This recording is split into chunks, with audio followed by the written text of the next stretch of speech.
Bueno, Luis, bienvenido. Muchas gracias por estar con nosotros en la Universidad Laica de Alfaro de Manaví. Volver, una conexión especial. ¿Ya estuviste por acá? Sí, participando en algunas actividades y en las presentaciones de los proyectos integradores.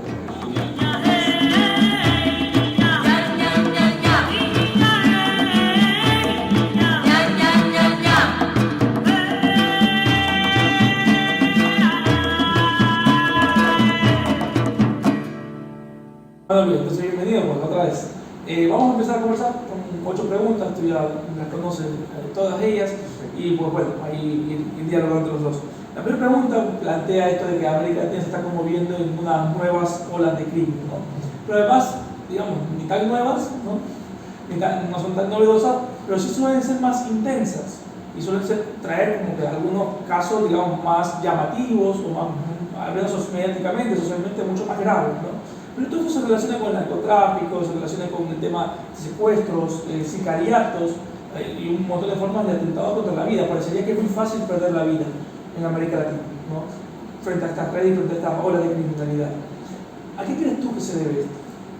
Antes de que nosotros atendamos un factor para entender el fenómeno de la criminalidad en América Latina, debemos tener en cuenta dos aspectos importantes. Primero, el fracaso que ha tenido el derecho penal en los últimos tiempos, que por supuesto ha logrado ser desplazado por una cuestión filosófica apegada perfectamente a los lineamientos políticos criminales que siempre los órganos de poder se rehúsan a entender. Y en segundo lugar, que debemos retomar la teoría Foucaultiana respecto de la genealogía del poder. ¿Por qué enfatizo yo mucho la genealogía del poder? Porque al fin de cuentas estas estructuras criminales buscan desafiar precisamente el monopolio de poder que tiene el Estado. A partir de ese momento se transforma en una especie de connotación dialéctica. No estamos en el discurso de los buenos contra los malos, sino de dos supergrupos que de una u otra manera buscan perpetrarse en una hegemonía dentro de la sociedad. Por un lado, nosotros manejamos el discurso del ser humano correcto y del comportamiento ético, que es lo que te busca implementar el Estado. Por otro lado, manejamos el discurso de que es precisamente la desigualdad la que genera esta clase de fenómenos delictivos. Pero precisamente ahí yo creo que surge el hecho de desentramar qué fenómeno delictivo corresponde a cada sociedad. Voy a referirme ahorita al primer punto que proponía, el desplazamiento del derecho penal por la cuestión filosófica y la política criminal. Si nosotros hacemos un recorrido histórico desde el derecho penal, nos vamos a dar cuenta que existe desde antes que la sociedad se estructurara como tal. ¿Cuáles son las manifestaciones más arcaicas del derecho penal? Simple y sencillamente la ley del talión. Antes de que las sociedades se estructuraran, antes de que nosotros tuviéramos una noción del derecho positivo, antes que nosotros tuviéramos un derecho abstracto, incluso antes de tener un derecho penal concreto, el ser humano ya tenía una noción sobre la maldad. Y esa maldad siempre se la ha utilizado o se la utilizó, estamos hablando pues en épocas primigenias, ¿no? Justamente a manera de castigo. A partir de ahí el ser humano se da cuenta que en el dolor lo único que de una manera puede subsanar o remediar moralmente el daño que se había causado en función de determinado comportamiento. A partir de ahí a ese dolor se le busca dar una utilidad física y aparece ¿qué cosa? El internamiento institucional, el internamiento correccional, el uso de otras ciencias aplicadas para intentar comprender la mentalidad criminal. Llegamos a un momento también donde el mundo se ve envuelto en una especie de positivismo criminal, donde ya dejamos de un lado incluso la cuestión moral y hablamos de una predilección genética hacia la delincuencia, que es lo que nosotros pues conocemos como la teoría del umbroso. A partir de ahí es entonces donde se busca implementar un sistema de normas que tenga dos vertientes. Primero, sancionar las conductas peligrosas y en segundo lugar, prevenirlas. Es a partir de ahí donde el delincuente deja de verse como un sujeto desviado y se convierte en un enemigo natural del Estado. En esa primera parte. Luego, nosotros tenemos una ola de renovación de las normas jurídicas que le llamamos el garantismo. A partir de ahí nosotros nos involucramos en un punto de inflexión. Realmente el castigo, realmente la tortura, sea pública o privada, sirve para disociar ciertos comportamientos delictivos, y la respuesta que te arroja la teoría crítica es que no, que es preferiblemente que se propongan sustitutos o subrogados penales que puedan suplir la tortura que genera, pues en este caso, el derecho penal directamente correlacionado con la prisión. Eso es el primer punto. Ahí la política criminal empieza a tomar cabida. Pero ¿qué sucede?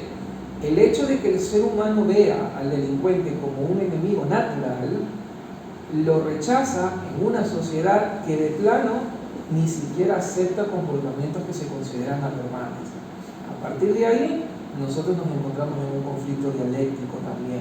Por un lado, un sistema que pretende integrar al delincuente, y por otro lado, una sociedad que busca cerrar las puertas. Ahí es entonces cuando aparecen los discursos pro víctimas, los discursos antigarantistas, cuando se habla de una ola de prevención general, y eso pues es aprovechado por los organismos de poder para ir tipificando nuevos delitos que hasta cierto punto puedan poner en vilo la estructura del Estado. Pero ahí me surge una pregunta, disculpa que te interrumpa.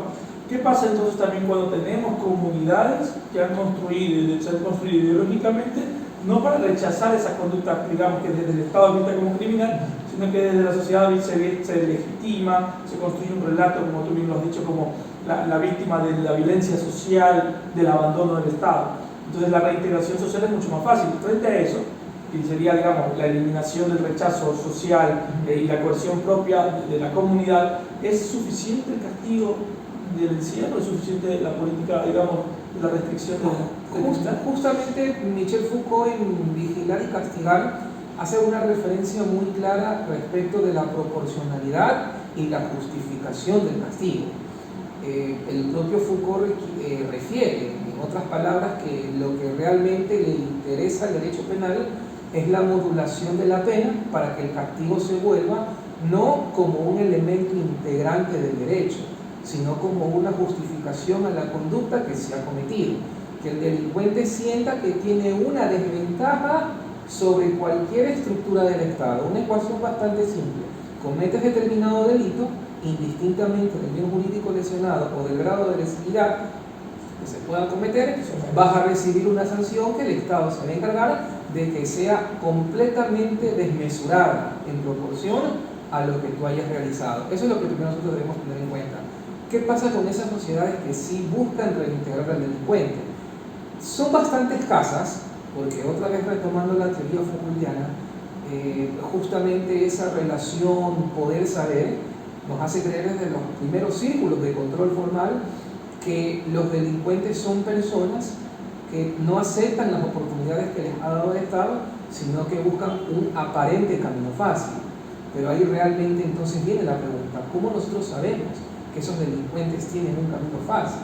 ¿Cómo nosotros sabemos que la falta de oportunidades o el hecho de que de plano les hayan quitado ciertas oportunidades para el proceso social los hayan convertido en delincuentes?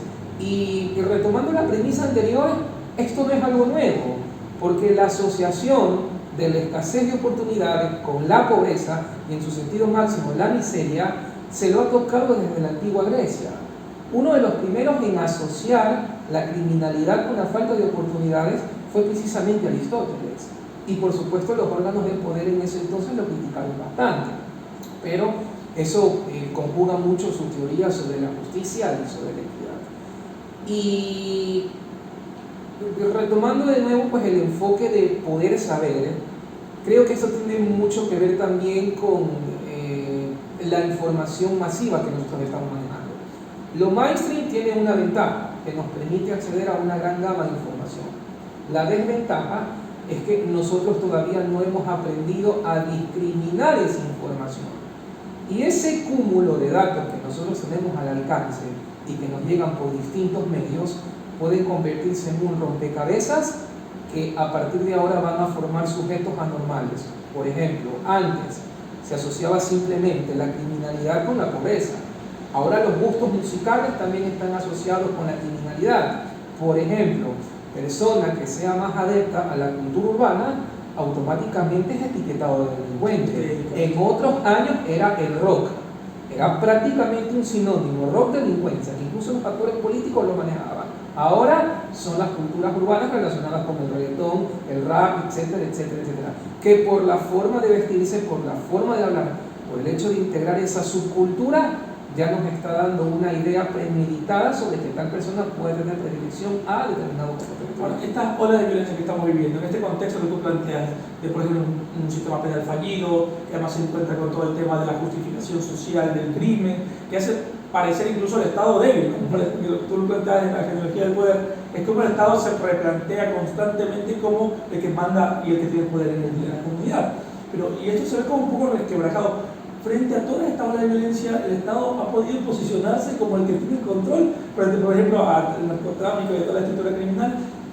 Y te lo planteo para hablar un poco sobre reforma policial, claro, ¿no? Sobre cómo el Estado está actuando de esa manera y sobre todo el asunto de el mismo narcotráfico necesita este tipo de olas de violencia. El problema es que el Estado no aprende que el camino para combatir la criminalidad no es la punición, no es el derecho penal y no es el sistema carcelario. Estas olas de violencia que nosotros vivimos ahora son prácticamente un flashback, son una calcomanía de lo que ya se ha vivido en los años 70, años 60, incluso antes. Por ejemplo, me voy a referir únicamente al panorama Ecuador.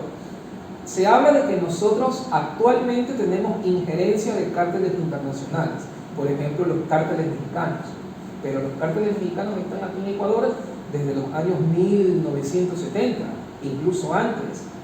El tema es que los órganos de poder en ese tiempo no los referían como tal, como estructuras criminales organizadas. Date cuenta tú, recién en 1989 la Organización de las Naciones Unidas crea un protocolo para la lucha del tráfico de drogas. Pero en el año 2000, recién 11 años después, se crea la Convención de Palermo, donde se busca combatir la delincuencia organizada. Y ahí nosotros nos podemos encontrar con una paradoja muy interesante del poder internacional. Primero se creó un convenio para combatir el tráfico de drogas, para satanizar incluso el cultivo recreativo de la droga, y recién 11 años después nos encargamos de combatir las estructuras criminales. Estados Unidos busca tener un monopolio sobre el combate contra el narcotráfico mucho antes del Plan Colombia, que se dio aquí en el Ecuador. Empieza a combatirlo desde los años 70, con algo que se conocía como la Operación Cóndor, que no tiene nada que ver con el Plan Cóndor respecto de la desestabilización de los gobiernos de izquierda. La Operación Cóndor es otra cosa. Ya se preocupaba Estados Unidos de frenar la exportación de marihuana. Luego nosotros tuvimos ya entrando en los años 2000 el Plan Colombia. Antes de eso, pues en América Latina tuvimos toda la ola del narcotráfico, que dicho sea de paso financió las guerrillas también. Pero ¿a qué voy? Tuvo que pasar mucho tiempo para que realmente el órgano de poder se dé cuenta que se trataba de una situación estructural. ¿Por qué? Porque creo que tampoco es un secreto para nosotros, creo que tampoco es un secreto para nosotros que el contexto de los años 70, 80, 90, a nivel político, también tuvo un involucramiento financiero directamente con el narcotráfico. Entonces, no logra precisamente el Estado tener un control para el combate del narcotráfico porque por un lado se ha beneficiado de él y por otro lado busca combatirlo.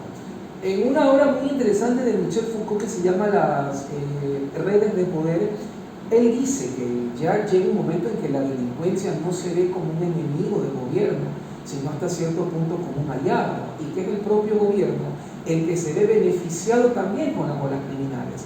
¿En qué se beneficia el gobierno con estas olas de criminalidad? Un aumento del poder policial, porque si no existiera la ola criminal que tenemos ahora, no se justificaría exactamente el control ni los presupuestos para combatir la criminalidad. Un aumento del poder militar, un aumento del control social, el hecho de afianzar ciertos discursos en función de prácticas de saber, buscar chivos expiatorios en las zonas urbano-marginales, incluso en propios sectores políticos, para echarles la culpa de todo lo que está pasando. Pero parecería que eso se le está saliendo de las manos, es decir, parecería que se está, más bien, ya no es un beneficio, está perjudicando incluso, por ejemplo, los niveles de aceptación de la gestión del gobierno, caen por el asunto de las drogas y de las drogas y del crimen. No logran cómo articular estos beneficios que, digamos, podrían haber logrado a partir de cazar chivos expiatorios para mostrar que su política criminal es exitosa. Para mí parece que están fracasando. ¿Qué puede hacer? Por ejemplo, ¿cuál es el rol de la policía ahí? Que más bien se ve como debilitada, ¿no? Que se ve como que no logra hacer nada, como que todo se le escapa. Ahora bueno, ante la opinión pública parecería que al gobierno efectivamente el problema se le ha salido de las manos. Creo que desde un enfoque político-criminal, todo este aumento discriminado de violencia y el uso performativo de la brutalidad, como ya nosotros vemos ahora en un escenario de México, de los cadáveres colgados, las cabezas, etcétera, etcétera, etcétera, etcétera, me parece que es premeditado y orquestado por los propios órganos de poder. ¿Qué busca el órgano de poder con esto? Que la gente tenga miedo de salir a la calle, que la gente tenga miedo o que piense dos veces antes de involucrarse de una u otra manera en una actividad delictiva. Yo hago una pregunta autorreflexiva. Cuando aparece, por ejemplo, un asesinato en los medios de comunicación, cuando se va a contar la noticia del sicariato, ¿qué es lo primero que te pone el periodista? Que tal persona tenía antecedentes penales. Eso es lo primero que te pone. Encontramos el cadáver de tal persona que, según los datos de la policía, tiene 3 antecedentes penales por tráfico de droga. Y a nosotros nos están dando la imagen que no es una guerra malos contra buenos, sino que se maten entre ellos y la gente tiene esa sensación. Si es entre ellos, no pasa nada. Construir un terror preventivo. Exactamente, se puede construir un terror preventivo. ¿Qué pasa ahora? Matan a alguien que no tenga antecedentes penales y otra vez aparece la noticia. El sujeto no tiene antecedentes penales. Por donde sea que lo veas, se trata de un mensaje disuasorio. ¿Por qué? Indirectamente el gobierno te está diciendo, date cuenta, si las personas que no tienen antecedentes penales son propensos a caer asesinadas, imagínate de aquellos que forman parte de las estructuras de poder. Y también tiene, creo ya ni siquiera implícita, sino de manera muy explícita, una especie de moral forzosa que te plantea el Estado. Porque en el momento que aparece un cadáver, utilizo el cadáver pues como ya el símbolo máximo de la violencia, los medios de comunicación, alimentados también pues, por el poder del discurso, buscan darte una idea prefabricada de qué fue lo que pasó.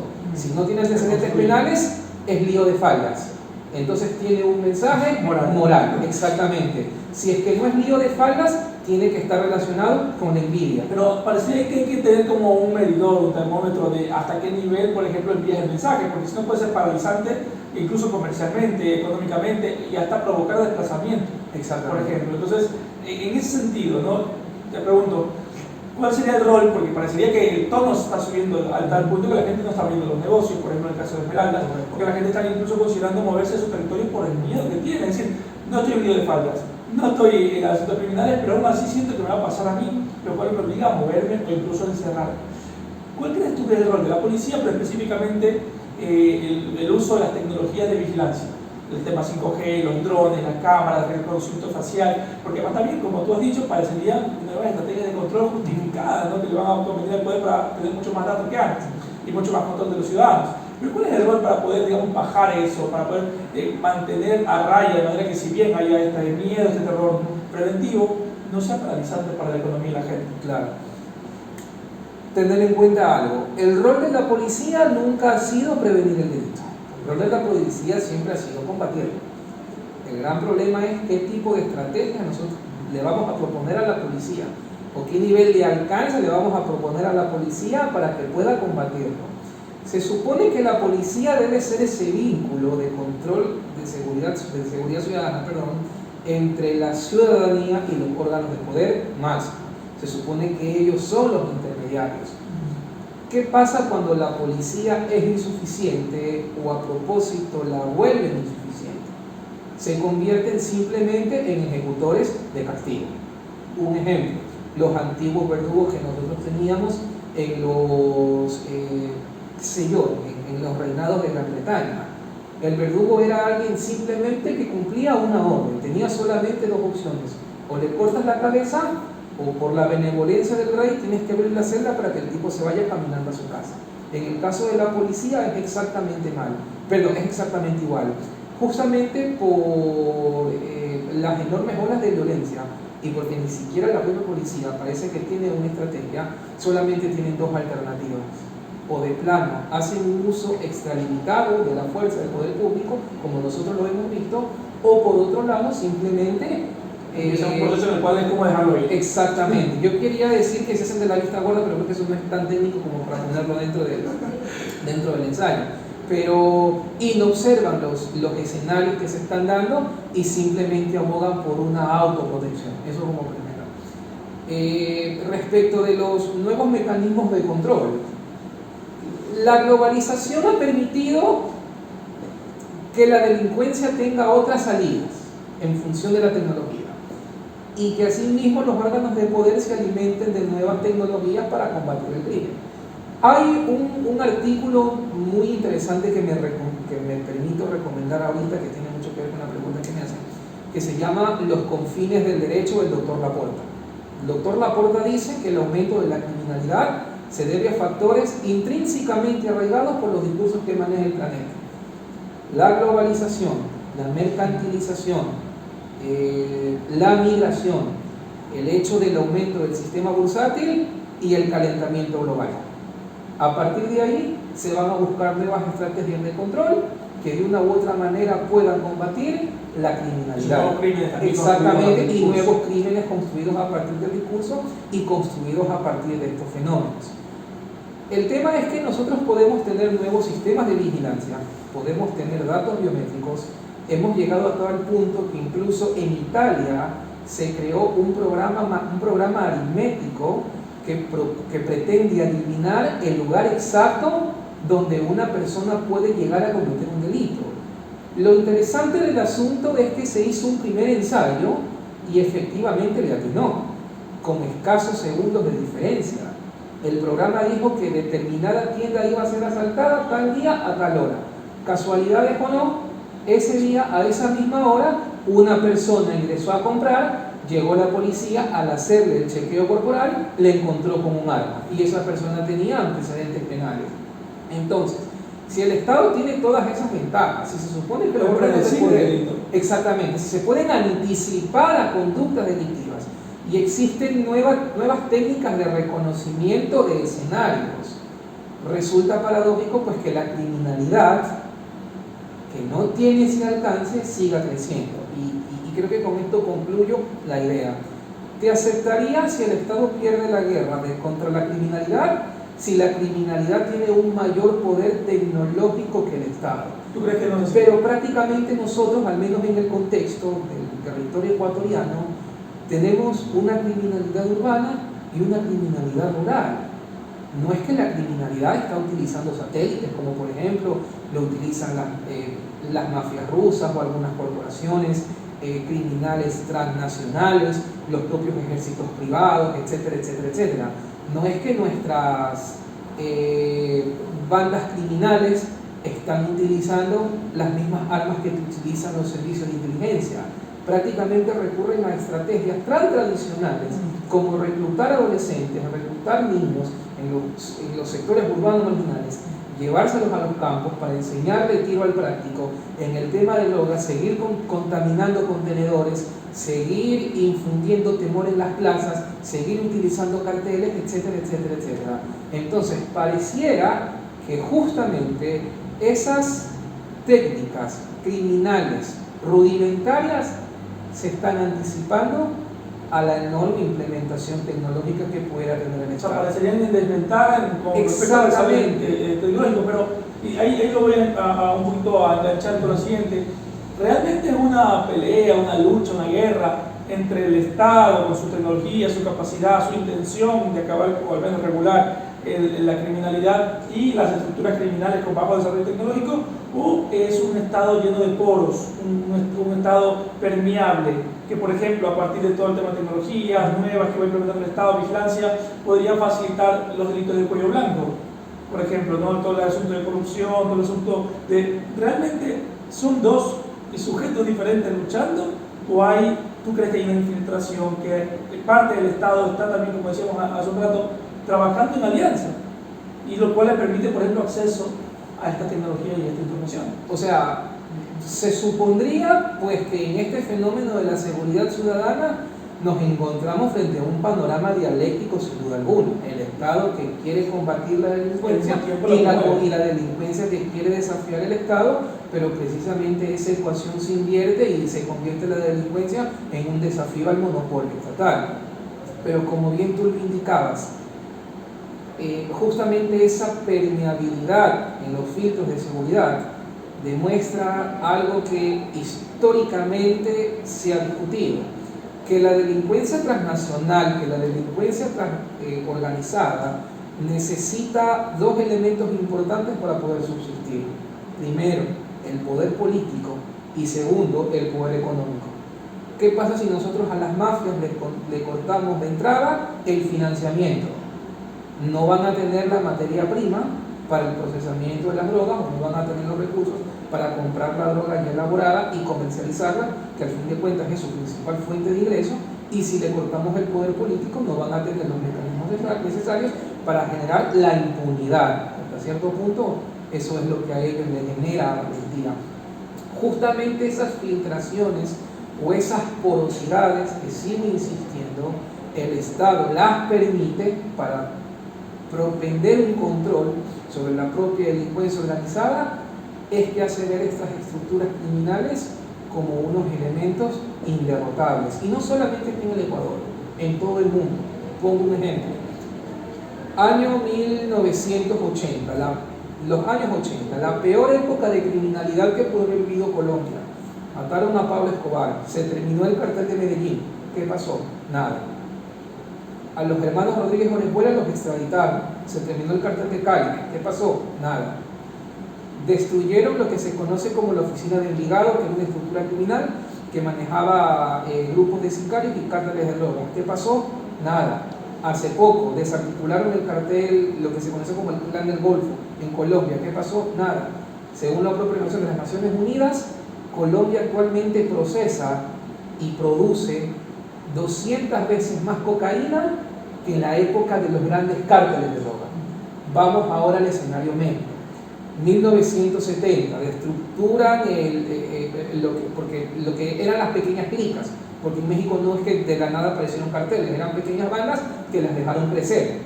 Ya me voy a referir a eso. ¿Qué pasó? Nada. Desarticulan el cartel de Guadalajara a finales de los años 80. ¿Qué pasó? Nada. Finales de los años 90, desarticulan el cartel de Tijuana. ¿Qué pasó? Nada. Años 2000, se propugna una hegemonía del cartel de Sinaloa para que supuestamente pueda tener el control de todo. ¿Qué pasó? Nada. Crean el Plan Mérida, que es una réplica del Plan Colombia en México. ¿Qué pasó? Nada. Extraditaron al Chapo. Nada. 50 capos mexicanos hasta la presente fecha, capos de alto nivel, han sido extraditados a los Estados Unidos. ¿Qué pasó? Absolutamente nada. Todo lo contrario. Llegan a los Estados Unidos, hacen una negociación, un acuerdo de culpabilidad, delatan a otras personas, pagan millones de dólares en multas y le conmutan la cadena perpetua por penas de 10 y 15 años. ¿De qué tipo de combate de delincuencia estamos hablando? Ahora, parecería obvio, ¿no? Esta alianza, al menos complicidad, de alguna manera apoyo mutuo, cooperación entre lo político y el tema del delito. Pero, digamos, y aquí suena mucho, ¿no?, este tema del financiamiento de campañas políticas y a partir de lo que conversamos también financiamiento luego de vuelta, ¿no? El favor se pagaría con un favor. Frente a esto, el sistema penal debe ser visto como parte de ese actor político que está aliado, o puede ser una opción, digamos, el que haga frente, entendiendo a este sujeto político como el gobierno, por ejemplo, la parte gubernamental o el ejecutivo, que le llamaríamos, y el sistema penal desde la parte de lo judicial. ¿Qué cambios tendría que hacer el sistema penal para cumplir ese rol de ya no enfrentar solamente al delito, sino incluso a sus aliados políticos? Hay una idea que se me pasó por alto por tanta información que me habías comentado tú. Los desplazamientos y el perjuicio económico que pudieran tener determinadas poblaciones. ¿Cuáles son las poblaciones en el Ecuador que han tenido aparentemente un perjuicio económico? Porque en las grandes ciudades eso no ha pasado. En las capitales económicas que tiene el Ecuador eso no ha pasado. Todo lo contrario. Exactamente, la gente busca desplazarse, sí, los que tienen el poder económico, a las ciudades que en este momento les parece atractivo. Date cuenta, justamente ahora tenemos toda la fiebre de la Copa Libertadores en Guayaquil. Es, al mismo tiempo que Esmeraldas está cerrada. Al mismo tiempo que Esmeraldas está cerrada, exactamente. Cada día en Guayaquil nosotros hemos visto noticias relacionadas con el crimen. En los últimos 3 días no hemos visto ninguna. No hemos visto una sola noticia de que un turista haya sido asaltado. La última noticia que vimos es que una periodista fuera del Estadio Monumental había pretendido asaltarla. Pero fue un crimen, digamos, artesanal. Exactamente, no algo rudimentario, algo cotidiano. ¿Qué tiene que ver con una solidaridad, con un aprecio a la ciudad o con una posible coordinación? No, yo estoy... Lo que pasa es que, apegándome un poquito a la conspiración político-criminal, por decirlo así, yo sí creo que se trata de una especie de coordinación, y ahí es entonces cuando surgen los pactos sobre la mesa. No nos vamos a encargar de los decomisos de droga, no nos vamos a encargar de un combate directo a la delincuencia. Exactamente, la policía que nosotros originalmente teníamos en zonas muy conflictivas, de manera momentánea las vamos a trasladar todas para que precautelen la seguridad de este evento que nos va a poner en los ojos del mundo. Mientras tanto, ciertas zonas las vamos a dejar desprotegidas, encárguense ustedes. ¿Y qué hay que hacer, por ejemplo, con esas zonas? En Esmeraldas, ¿qué hay que hacer? ¿Nuevos acuerdos y nuevas coordinaciones sobre la mesa? ¿O qué tendría que hacer el poder? Mira, el gran problema es que yo noto que en estas zonas existe una especie de gubernamentalidad, término propuesto por Foucault también. ¿Qué es la gubernamentalidad para Foucault? La concesión de las facultades del Estado a cambio de tener un control absoluto. La gubernamentalidad nace también con los antiguos terratenientes de Gran Bretaña. El rey no podía hacerse cargo de todas las comunidades porque era inmensa. Entonces le daba la facultad a cada terrateniente que él imponga su propia ley a cambio de recibir ganancias. El Estado sabe también que no cuenta o no quiere contar con los mecanismos suficientes para atender los problemas de cada uno de los ciudadanos. Entonces, en ese caso, esa facultad se la concesionamos al crimen organizado.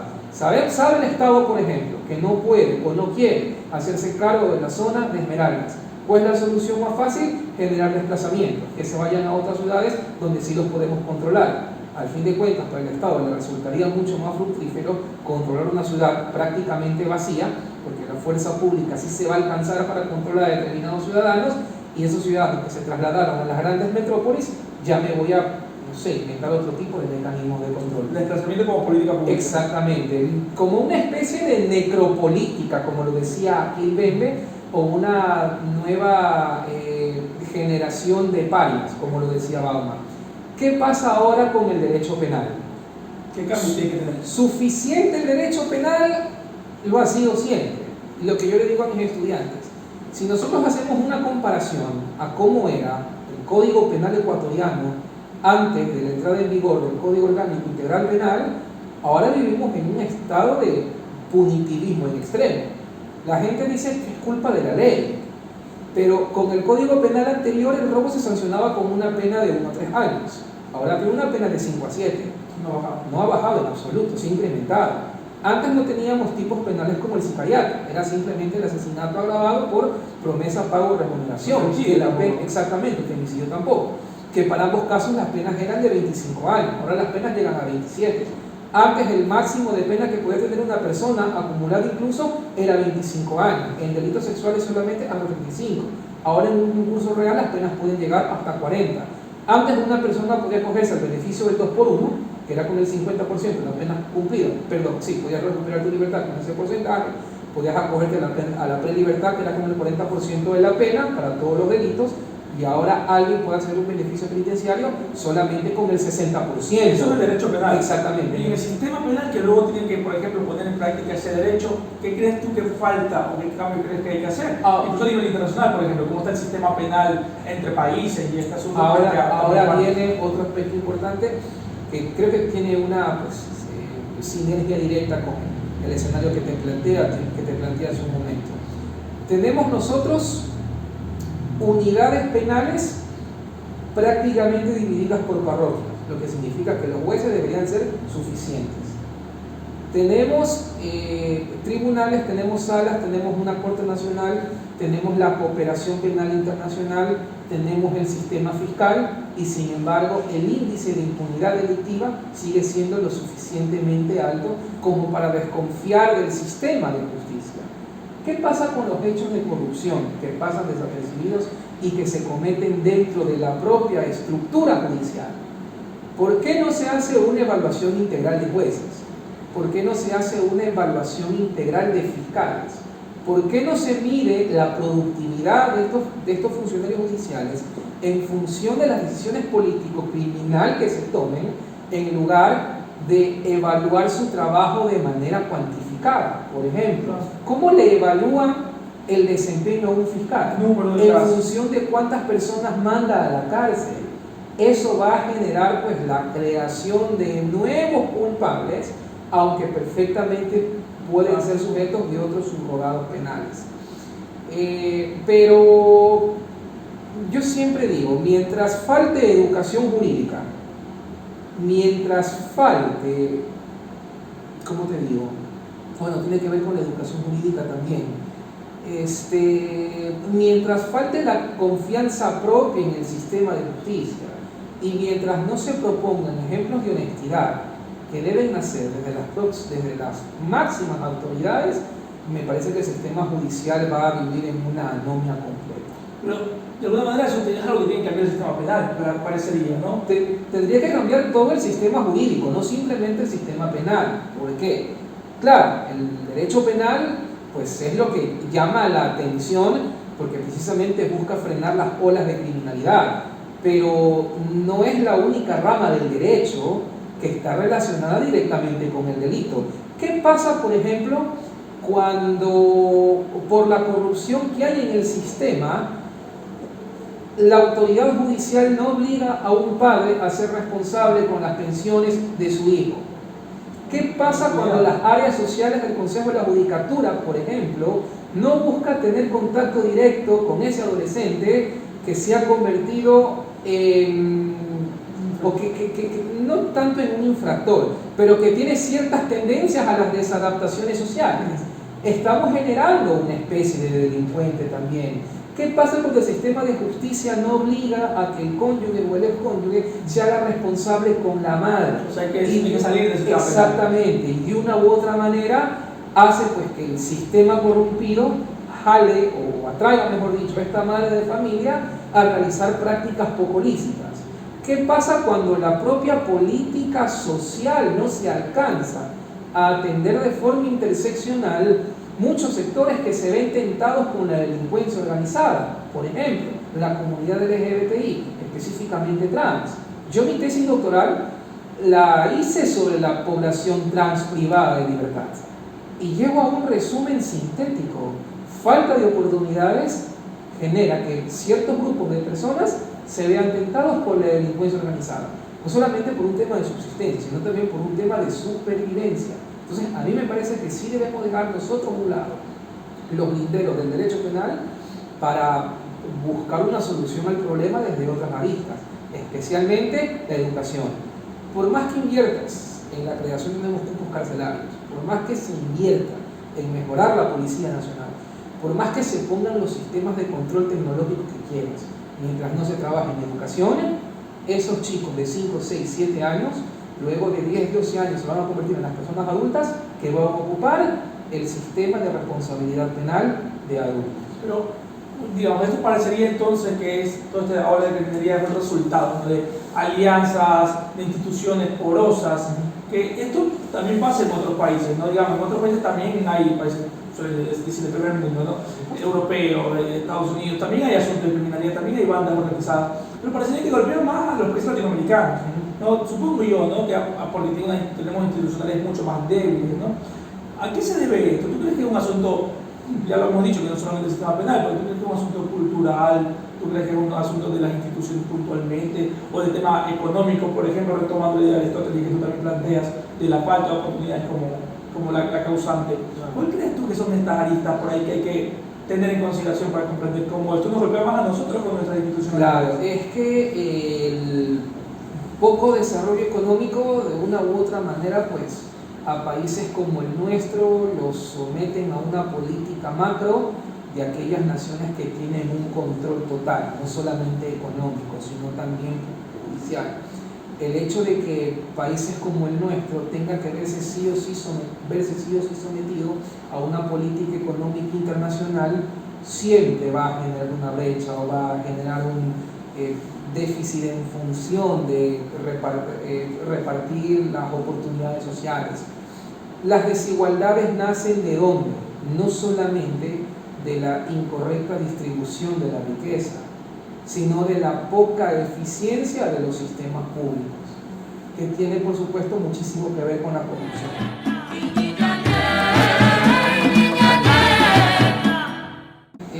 Justamente pues eso como naciones nos hace mucho más propensas a los sistemas de corrupción. ¿Por qué? Porque la riqueza es fácilmente palpable, la pobreza no. La pobreza la puedes ver cuando aumenta la delincuencia. Si los pobres no delinquieran, a nadie le interesaría la pobreza. Pero el incremento patrimonial de las clases privilegiadas siempre va a ser notorio porque falazmente está asociada con la creación de nuevas oportunidades. El tema de la cultura también.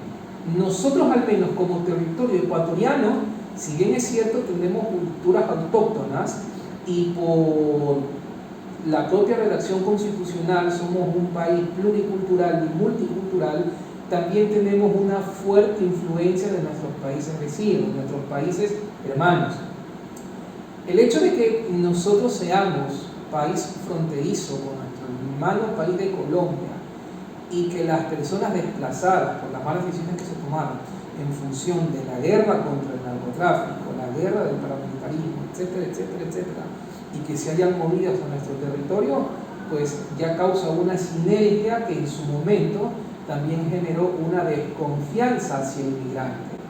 Simon Mammon decía algo muy importante: el migrante trae consigo no solamente una ola de discriminación, el migrante trae consigo una identidad cultural que mucha gente no quiere conocer porque le tiene miedo. Dentro de esa identidad cultural está la legitimidad al delito, por ejemplo, o todo el tema del crimen como un mecanismo que la persona ha experimentado de desarrollo personal, de búsqueda de recursos, frente, digamos, a la ausencia del Estado y frente a esta pobreza que tú dices no se palpa y por lo tanto no se gestiona. Sí, por ejemplo, en el tema de la migración tiene mucho que ver con los medios de comunicación, porque siempre se ha buscado asociar el fenómeno migratorio con el aumento de la delincuencia, que no necesariamente tiene que ser así, porque pues, el fenómeno delictivo no atiende a determinada nacionalidad, son simplemente personas que tienen una conducta desviada que por alguna u otra razón quieren cometer determinados delitos.